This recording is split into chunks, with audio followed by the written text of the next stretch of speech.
La guerre dans le Golfe arabique aura-t-elle des incidences sur l'approvisionnement à La Réunion ? Sans doute. Mais pour l'instant, les rayons des grandes surfaces sont encore achalandés. Même si la situation géopolitique inquiète les clients, la plupart ne font pas de provisions outre mesure. Non, du tout. Non, c'est pas les informations et les trucs du monde. Moi, c'est le jour le jour. Donc non. Non, je fais aucune. 2 boîtes de ceci, 2 boîtes de cela. Quand on n'a plus, on respire l'air. On boit de l'eau. L'eau, c'est la vie. Le seul problème, peut-être, ça va être l'approvisionnement d'essence. Mais bon, je crois qu'on dépend d'un marché asiatique. Donc je ne suis pas très inquiet non plus. Je suis plutôt inquiet pour le contexte général. Voilà. Il ne faut pas avoir peur. Il ne faut pas faire de stock. Non. Mais après, ça va gâter. Ça, c'est comme il dit à le riz, et après, des personnes qui prennent 700-800 kilos de riz, mais dans la maison là-bas, et après, tout le mythe, ils rentrent dedans, ils gâtent tout.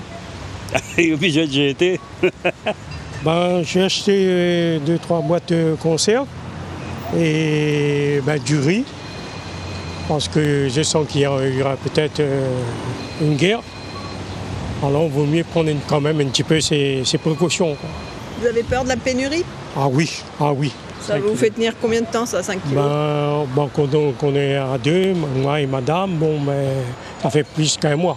Moi-même, je m'inquiète parce que mes petites filles doivent venir. J'ai peur que... Je n'ai pas envie qu'elles prennent l'avion. Mais pour les courses, non. Pour les courses, je ne m'inquiète pas. Forte d'une autonomie alimentaire estimée à 70% en ce qui concerne les produits frais, La Réunion est dépendante des importations pour 95% de sa consommation globale. Il y a des premiers signes de perturbation des différentes activités.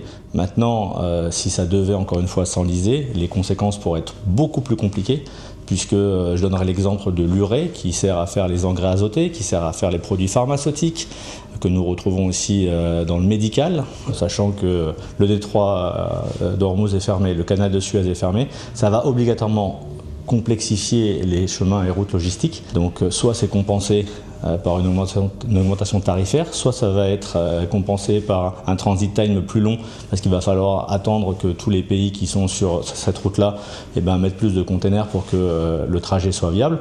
Donc toutes ces choses-là, on est dans l'expectative. Comme lors du Covid à la préfecture, une réunion de tous les acteurs de l'importation devrait être mise en place rapidement pour anticiper les besoins en approvisionnement.